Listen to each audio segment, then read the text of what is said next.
پھر سلطان کے حکم نامے کا کیا مفہوم تھا؟ رانی پدمنی اسی ادائے بے نیازی کا مظاہرہ کر رہی تھی۔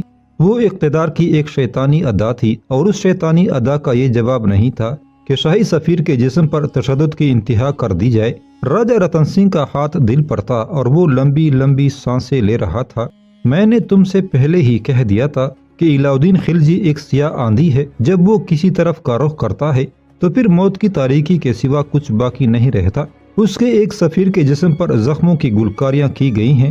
وہ انتقاماً ہزاروں راجپوتوں کے جسموں پر موت کے نشانات ثبت کر دے گا، اور پھر چتوڑ کے خوبصورت محلات کو شمشان بھومی بنانے کا الزام اس عورت کے سر جائے گا جسے ناجائز آزادیاں بخشی گئی تھی۔ راجہ رتن سنگھ نے ایک آہ سرد کھینچی اور کرسی کی پشت سے سر ٹھیک دیا۔ رانی پدمنی نے ایک بار پھر ناز و ادا کا سہارا لے کر سرکشی اختیار کرنے کی کوشش کی تھی، مگر راجہ رتن سنگھ نے اسے ڈانٹ دیا۔ خاموش ہو جاؤ، یہ میری ہی اعمال کی سزا ہے کہ میں نے تمہاری محبت میں گرفتار ہو کر سیاست کے آداب کو فراموش کر دیا۔ میں نے یہ ناز برداریاں اس لیے نہیں کی تھی کہ تم میرے اقتدار کو تماشا بنا ڈالو۔ تمہیں راجپوت قوم کے سامنے اس لیے سربلند نہیں رکھا گیا تھا کہ میری ذات محض ایک کھلونا بن کر رہ جائے۔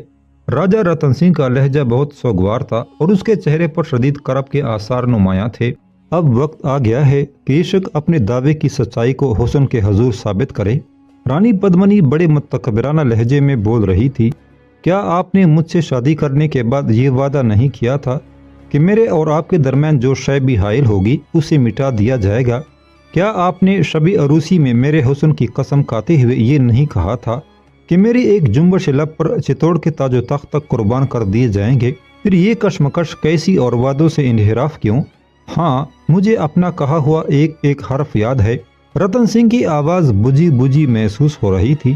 میں اپنے عہد پر قائم ہوں، مگر تمہارے حسن کی یہ شادابی و شگفتگی بھی میرے اقتدار کے دم سے قائم ہے۔ جب یہ تخت جلا دیا جائے گا اور دشمن میرے تاج کو چتوڑ کی گلیوں میں اچھالتے پھریں گے، اس وقت یہ ناز، یہ غرور، یہ ادا، یہ عشوہ ترازی کہاں پناہ ڈھونڈے گی؟ تمہارا یہ حسن توبہ شکن آسائشوں کی آغوش میں جوان ہو کر فتنہ گری کی منزل تک پہنچا ہے۔ اگر تم اقتدار کے اس صاحبان سے محروم ہو جاؤ گی تو تمہاری آنکھیں جادوگری کی قوت سے محروم ہو جائیں گی، اور آرزوں کے گلاب صحرا کی گرم ہوا سے جھلس جائیں گے۔ پھر تمہیں کوئی پہچان بھی نہیں سکے گا یہ راجپوت ساحرہ رانی پدمنی ہے یا تیز دھوپ میں جل کر سیاہ ہو جانے والی کوئی عام سی دہقانی لڑکی۔ راجہ رتن سنگھ بڑے ہوش کی باتیں کر رہا تھا۔ تمہاری ناز و ادا دولت و اقتدار سے مشروط ہے مہارانی۔ ابھی تم نے افلاس کی صورت تک نہیں دیکھی۔ غربت اور محرومی، افریت، ناز و غرور تو کجا انسان سے اس کی پہچان تک چھین لیتا ہے۔ ہوتا ہوگا رانی پدمنی کی گردن کا کج کچھ اور نمایاں ہو گیا تھا۔ اگر آپ کو مجھ سے محبت ہے، سب کچھ برداشت کرنا ہوگا۔ سلطان کے سفیر کو میری مرضی کے مطابق قتل کیا جائے گا۔ اگر اس کے جواب میں چتوڑ پر قیامت بھی نازل ہو جائے تو اسے گوارا کیجیے کہ قیامت کی ادا میری ادا کے مقابل نہیں ہو سکتی۔ میں رانی پدمنی ہوں جس کے ہونٹوں کی مسکراہٹ برقرار رکھنے کے لیے پورے چتوڑ کو قربان ہونا پڑے گا، اور یہ قربانی بھی ایک حقیر سی قربانی ہوگی۔ اتنا کہہ کر رانی پدمنی راجہ رتن سنگھ کی خلوتگاہ سے نکل کر اپنے کمرے کی طرف چلی گئی تھی۔ رانی پدمنی کے مطالبے نے سیاسی صورتحال کو بری طرح الجھا دیا تھا۔ پھر جب رتن سنگھ آزادانہ طور پر کوئی فیصلہ نہ کر سکا تو اس نے مہامنتری کو اپنی خلوت میں طلب کر لیا۔ وکرم سنگھ، ہم نے اپنے دور اقتدار میں اتنے سیاہ دن کبھی نہیں دیکھے۔ ہماری آنکھوں کے سامنے دھواں ہیں، مجبوریوں اور الجھنوں کا گھاڑا دھواں جس کے درمیان کچھ نظر نہیں آتا۔ یہ کہہ کر رتن سنگھ نے ایک اور جام لبریز کیا اور اپنے ہونٹوں سے لگا لیا۔ ہمارے پاس ان مسائل کا حل ہے سمراٹ، وکرم سنگھ بڑے یقین کے ساتھ کہہ رہا تھا۔ کوئی حل نہیں مہامنتری، کوئی حل نہیں۔ راجہ رتن سنگھ کی مایوسیاں اپنی عروج پر تھی۔ رانی پدمنی کی رفاقت اور علاؤدین خلجی سے بدترین دشمنی، ہمیں ان دونوں میں سے کسی ایک کا انتخاب کرنا ہوگا۔ مجھے ایک بار مہارانی سے بات کر لینے دیجیے، پھر ہم کشمکش کے گرداب سے باہر نکل جائیں گے۔ تم اپنا یہ شوق بھی پورا کر لو۔ رتن سنگھ نے اپنے مہامنتری کو اس عورت سے مذاکرات کی اجازت دے دی تھی جو اس وقت سراپا شعلہ برہم تھی۔ ہوا کا ایک سرکش جھونکا تھی اور کھل کر برس جانے والی ایک خالی گٹھا تھی۔ کچھ دیر بعد وکرم سنگھ رانی پدمنی کے سامنے ایک ایسے شکست خوردہ سیاستدان کی طرح بیٹھا تھا جو اپنے دلائل پیش کرتے کرتے عاجز آ گیا ہو اور اس کے مخاطب نے کسی بات کا اثر قبول نہ کیا ہو۔